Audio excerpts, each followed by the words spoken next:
الرحمن الصلاۃ والسلام علیکہ یا رسول اللہ وعلی آلک و صحابک یا حبیب اللہ۔ تشخیص امراض کا جو طریقہ کار میں آپ کو بتا رہا تھا کہ مختلف طریقے ہیں، ان طریقوں میں سے بعض ایسے ہیں کہ بندے کی نفسیات پہ حاوی اور غالب آ جاتے ہیں۔ وہ کہتے ہیں نا، مرتا کیا نہ کرتا، یا ڈوبتے کو تنکے کا سہارا، یقین وڈا ہے یا پیر وڈا ہے، بھینس بڑی ہے یا عقل بڑی ہے۔ مختلف لوگوں نے مثالیں بنائی ہوئی ہیں۔ بعض لوگ چلے کے دوران میں جب چیزوں کو حاضر کرتے ہیں اور وہ چیز ان کے قابو میں ہوتی ہے، آپ خود اندازہ لگا لیں کہ بیٹھے ہوئے وہ کمرے میں ہوں گے، تنہائی میں ہوں گے، کیا پتہ کوئی جن حاضر ہو جائے تو ایک بہت بڑا درخت اکھاڑ کے ہاتھوں میں پکڑا ہوا ہو اور بندے کو مارنے کے لیے پہنچ جائے۔ اب بندہ اس کی اس کیفیت کو دیکھ کے نا ڈر جائے گا، خوف زدہ ہو جائے گا، اور وہ ڈر گیا تو مر گیا، رجت ہو جائے گی، پاگل ہو جائے گا۔ لیکن سوچنے کی بات یہ ہے کہ وہ بیٹھا ہوا کمرے میں ہے، پڑھائی کر رہا ہے، مسلح پہ بیٹھا ہوا ہے، تو پھر اتنا بڑا درخت، اتنا بڑا پول، اتنا بڑا گرز اس کے ہاتھ میں کیسے آئے گا، کمرے میں داخل کیسے ہوگا؟ یہ اس کی نفسیات ہوتی ہیں، یہ اس کی عقل ہوتی ہے، یہ اس کا یقین اور اعتقاد ہوتا ہے۔ ان چیزوں کو سمجھ گیا تو کامیاب ہو گیا۔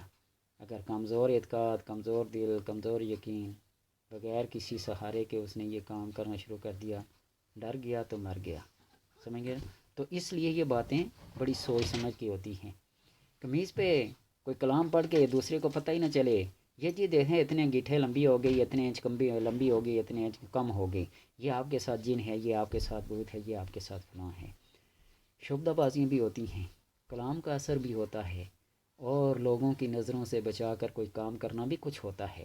یہ سارے طریقے پہلے آپ ذہن میں رکھ لیں نا، تو پھر کلام کا سہارا لیں۔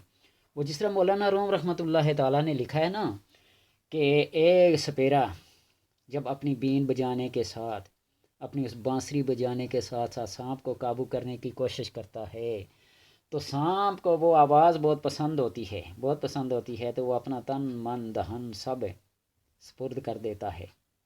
وہ پھر بندہ اس کو لے کر اپنی اس کٹاری میں بند کر دیتا ہے، اپنے اس پنجرے میں بند کر دیتا ہے، سانپ کے دانت نکال دیتا ہے، سانپ کی زبان نکال دیتی ہے، اس کو ڈنگ نہیں مارتا، وہ اس کو جسم پہ پھیرتا رہتا ہے۔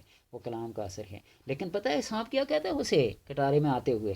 کہتا ہے، انسان دیکھ ذرا سوچ کہ تیرے منہ سے یہ نکلنے والی آواز، یہ تیری سانس، یہ تیری ساز، یہ تیری باز، یہ تیرا دلگداز نغمہ، اس کو دیکھ کر میں نے اپنے تن من دہن کو قربان کر دیا، میں نے اپنی جان کی پرواہ نہیں کر دی، اور میں اس کلام کے صدقے جا کے سب کی تیرے سپرد کر دیا۔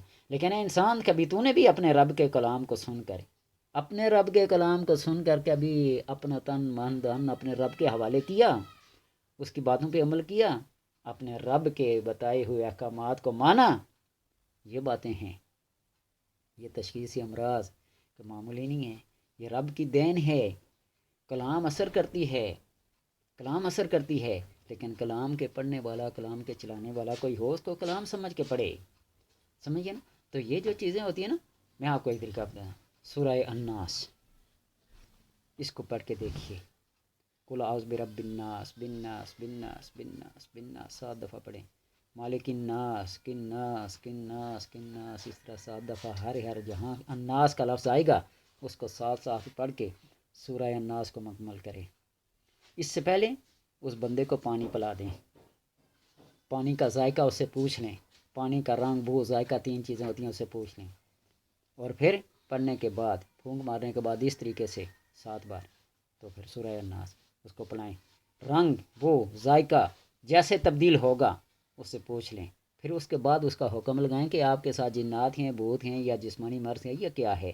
بہت سارے طریقے ہیں، صرف سمجھنے کی بات ہے۔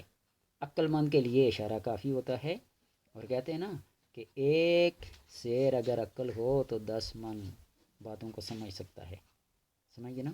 تو 10 من عقل رکھ کر ایک شیر بات کو نہ سمجھا جائے تو پھر بندہ اپنے اوپر غور کرے کہ میرے اندر کون سی خامی ہے، کلام پڑھنے میں کمی کی ہے، صفائی پاکیزگی میں کمی کی ہے، یا کسی اور بات میں خامی ہے۔ اپنی خامیوں پہ نظر پہلے اور دوسرے کی خامیوں پہ نظر بعد۔ اللہ سمجھنے کی اور عمل کرنے کی توفیق عطا فرمائے۔